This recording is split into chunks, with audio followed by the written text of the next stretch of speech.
तो आज हम लोग बाल विकास शिक्षा शास्त्र का चैप्टर 4 सामाजिकरण की प्रक्रिया शुरू करने वाले हैं। तो फ्रेंड, मैंने इस चैप्टर का हैंड रिटेन नोट्स बनाया है जो सीटेट यानी टेट एग्ज़ाम के लिए काफ़ी इम्पोर्टेंट है। इस नोट्स के माध्यम से आपके समय का बचत होगा। ठीक है फ्रेंड, और प्रत्येक वीडियो में सिलेक्टेड क्वेश्चन का आपका लिंक रहेगा डिस्क्रिप्शन बॉक्स में। आपको एक लिंक मिलेगा, तो आप वहां से उस क्वेश्चन को कर सकते हैं जो किसी न किसी टेट एग्ज़ाम आया हुआ क्वेश्चन है, जो इम्पोर्टेंट क्वेश्चन है फ्रेंड। तो आगे समय ज़्यादा लेते नहीं हुए हम लोग आगे बढ़ते हैं फ्रेंड। तो फ्रेंड, सबसे पहला टॉपिक है सामाजिकरण का अर्थ एवं परिभाषाएं, meaning and definition of socialisation.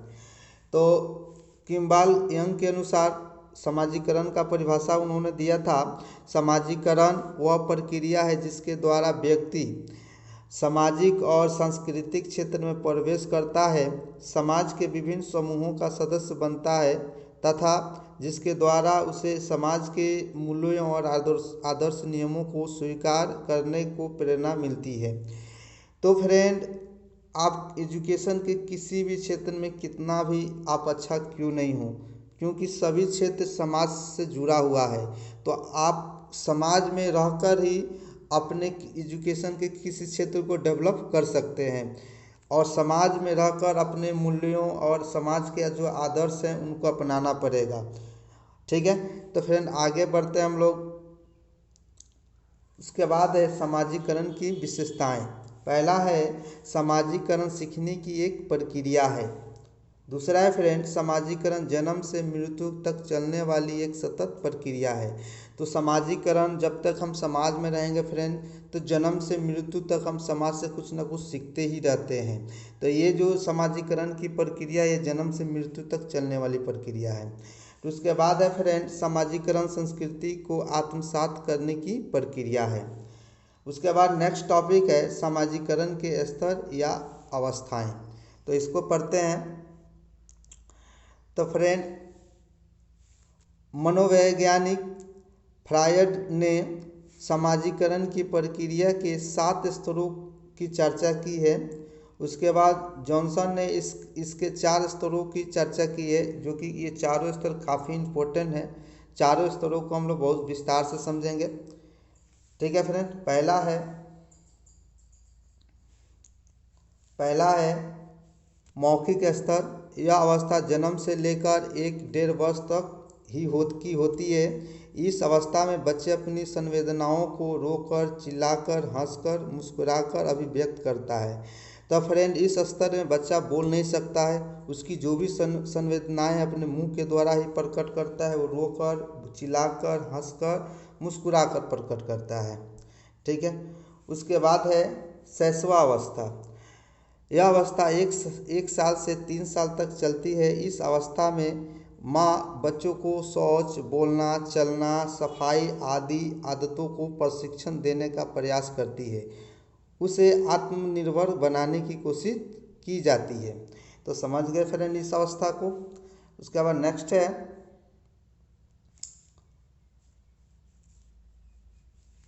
तदात्मीकरण की अवस्था। यह अवस्था 12 से 13 वर्ष तक चलती है। इस अवस्था में बच्चा अपने परिवार के सदस्यों की भूमिका को समझने लगता है कि बच्चा में किस व्यक्ति का हमारे परिवार में क्या भूमिका है, दादाजी का हमारे परिवार में क्या भूमिका है, माता जी का हमारे परिवार में क्या भूमिका है, पिताजी के हमारे परिवार में क्या भूमिका है। तो बच्चा इस चीज़ को समझने लगता है। उसके बाद है फ्रेंड किशोरावस्था। यह अवस्था 14 से 21 वर्ष तक चलती है। इस अवस्था में बच्चे माँ बाप की बंदियों से मुक्त होना चाहते हैं। वो माँ बाप के जो आदर्श हैं, जो नियम है, बच्चा उसको अपनाना नहीं चाहता है, वो अपने हिसाब से रहना चाहता है इस अवस्था में। ठीक है फ्रेंड, आगे बढ़ते हैं।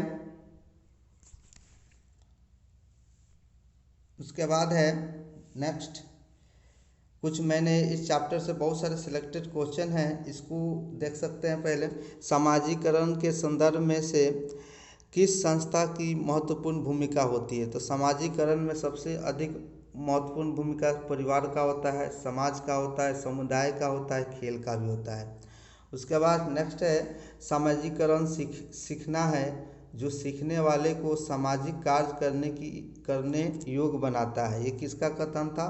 जॉनसन का था। ठीक है, नेक्स्ट है मनोसामाजिक सिद्धांत का प्रतिपादन किस मनोवैज्ञानिक ने दिया था?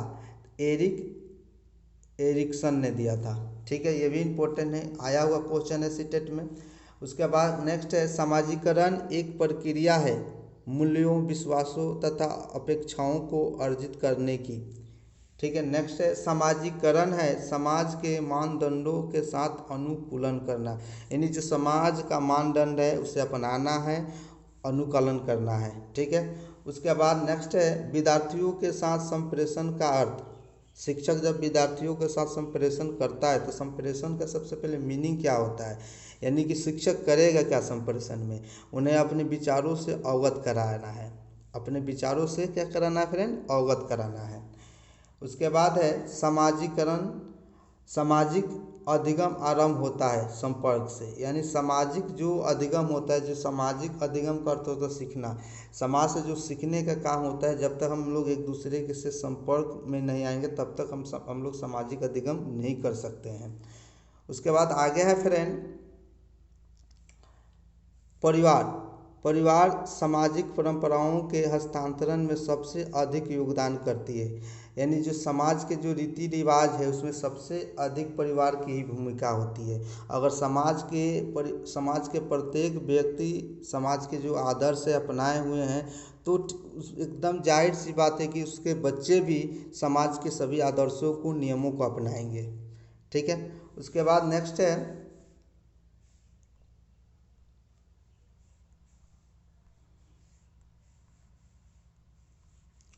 तो फ्रेंड हम लोग आगे बढ़ते हैं। सामाजिक परिवर्तन का सर्वाधिक कार्यकारी कारक है शिक्षा, यानी सामाजिक परिवर्तन, समाज में अगर कोई परिवर्तन लाना है तो उसमें शिक्षा की अहम भूमिका होती है फ्रेंड। ठीक है, उसके बाद है परिवार एक अनौपचारिक शिक्षा है। अनौपचारिक शिक्षा का मतलब होता है अनियमित शिक्षा। नियमित शिक्षा हमें स्कूलों से मिलता है, कॉलेजों से मिलता है। तो नियमित शिक्षा का मतलब होता है औपचारिक शिक्षा। यहाँ पर बात कर रहे हैं हम लोग अनौपचारिक शिक्षा। अनौपचारिक शिक्षा का मतलब होता है अनियमित शिक्षा, यानी परिवार से हम सतत कभी ना कभी सीखते रहते हैं। स्कूल में अगर 4 घंटा क्लास है तो 4 घंटा हम लोग नियमित रूप से कुछ ना कुछ सीखते ही रहते हैं। लेकिन परिवार में हम कंटिन्यू नहीं सीखते हैं, उसमें ब्रेक भी होता है। तो फ्रेंड ये अनौपचारिक शिक्षा होता है। जो परिवार से जो हम शिक्षा मिलती है वो किस प्रकार की शिक्षा मिलती है? अनौपचारिक शिक्षा मिलती है। उसके बाद है विद्यालय समाजीकरण का महत्वपूर्ण कारक है।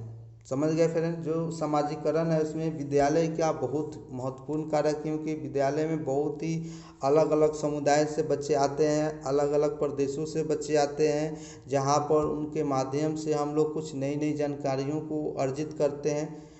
ठीक है, उसके बाद है छोटे परिवारों के बच्चे में सामाजिक संज्ञानात्मक अभिप्रेरण बड़े परिवारों के बच्चों की अपेक्षा अधिक पाई जाती है।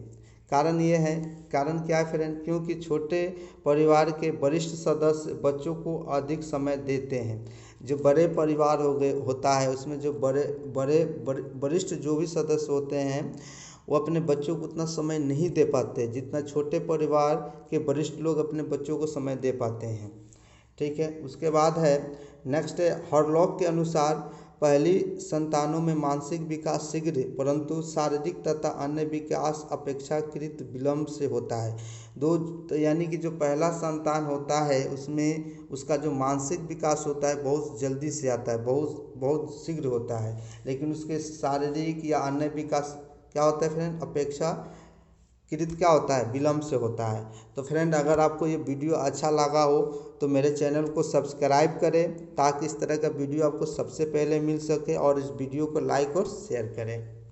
धन्यवाद।